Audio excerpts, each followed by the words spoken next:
Hello YouTubers and nerd fighters, I am Blair. I am back again with my video, as promised, about Let John Green into Canada. Now I'm not going to lie to you, this is my second attempt at making this video. I don't know if it's going to be any better than my first attempt. I'm still trying to get used to this whole being in front of the camera thing. But it's what I want to do, so I better get used to it fast. Now, as anybody who is a big fan of the Vlog Brothers may know, in 1995, John Green tried to come to Canada. It didn't work out so well for him. He only brought a loaf of bread, peanut butter, 2 liters of Mountain Dew, and $14 US. Now, retrospectively, in 1995, the conversion rate meant that he had slightly over $20 Canadian, which is a fair amount of money if you honestly think about it. Yes, I'm doing the jump cuts. It honestly gives me a second to think between hand and, hey, nerd fighters are going to like it, right? Probably not. But I'm doing it anyways. Now, the reason I'm bringing this up is because I, as a Canadian, am slightly offended by the fact that he has so much trouble getting into Canada. Being added to a list of felons and undesirables for being too poor really hurts my sensibilities.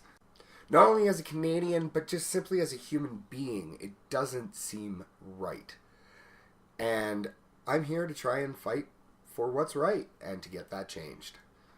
For those of you who have watched the videos, anybody who hasn't, the links are down in the doobly-doo, will know that he tried to make his transition at the Windsor, Ontario border crossing. I've checked all my facts and numbers to Ontario in 1995. In 1995, a liter of gasoline was 52.4 cents in Ontario, which equates to just over $2 a gallon for our American friends watching. That is a fair amount of gas to get around Canada on, and they brought their own food, so really, what was the problem? All the facts, they could have been planning on sleeping in the car and spending the night, and that could have been a problem for the border officer or something. If John wants to fill me in on all the facts, he can feel free to give me an email at mousesvlog@gmail.com, or fill out a comment in the comments. That would be awesome and would just blow my mind, seriously. Now, my biggest problem with all of this is the story. As he says, when he went back to college, it was a great story for college. We were too poor for Canada. That hurts me as a Canadian, for that to be a story spread, and then to be spread by somebody who ends up being John Green. He said this story many times, including on his vlog, which has over 2.5 million subscribers, which means it's gotten around a lot, and it probably hasn't made our country look all that great. He's made 2 videos on the subject. One of them is Insufficient Funds, A Story of Canada, and the other is A Message to Canadians, which was simply a message to Canadians talking about his upcoming book, The Fault in Our Stars. Now, the other aspect of this is that he had no problems coming to Canada until 2001. I think we all know things changed in 2001 when it came to travel. And we all have to accept that. And there's reasons, they're understandable, and they exist.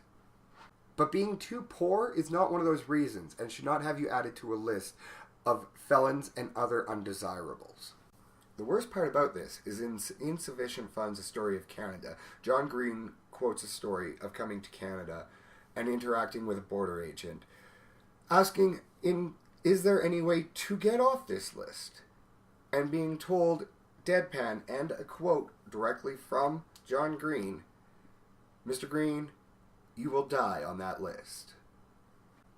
I don't think he should, and I don't think he will. Band together, nerd fighters, YouTubers, anybody who happens to see this, and help us change the definition of criminal to not include poor. I find myself in a slightly interesting situation. My member of parliament is Stephen Harper. My member of parliament is the Prime Minister. And I plan on writing him a letter as my member of parliament, simply saying, please change the definition of criminal to not include poor. Other Canadians, if you want to help out, write your member of parliament, especially if your member of parliament happens to be Stephen Mulcair. That would be a big help. He's actually been getting some stuff done lately. We're going to talk about that in another video.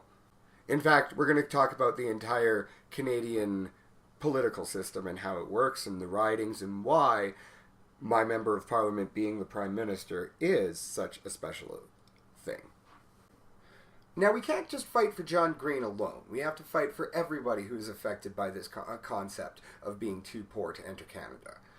While I admit there could be situations where, yes, being turned away can be justified, adding to a list of undesirables is my main objection to this. And that's what I want both John Green, his traveling companion that day, and anybody else who has been affected by this to have removed from their record and removed from said list.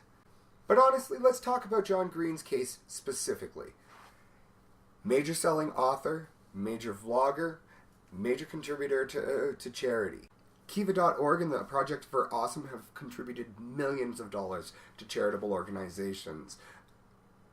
Also, beyond that, he currently employs 21 actual Canadians at Thought Cafe who do the animations for the Thought Bubble on Crash Course. Also, his books are major sellers here in Canada and have contributed heavily to the economy through many different ways. And let's just face it, books are taxed at 5% GST, so there's your income. He has put a lot of money in your coffers. And this is something that could happen to anybody. Anybody could become an author. Anybody could rise from poor to riches. Let's look at J.K. Rowling. Look, I got a couple of her books right here. They were down there, so. Is that copyright infringement? We'll just put those away. We all know the story, and I'm not going to recount it, but plain and simple, it's a rags to riches story, and it can happen to anybody. And if it can happen to anybody, do you want to risk treating that person like a criminal for the rest of their life? And all of us kind of have a unique opportunity here with John Green, though. He is very popular. He is very famous. 2.5 million viewers is nothing to blink at. We can use that popularity and that following to push for a change for everyone. Canadians, write your Member of Parliament. Americans, write your congressman. And anybody who wants to help, simply email this video to the PMO office. I am going to search out that email address and add it to the links in the doobly-doo. Thanks for watching. Everyone, let's work together to change this unfair law and move forward into a much more inclusive, better world. Have yourself a good day, and as always, don't forget to be awesome.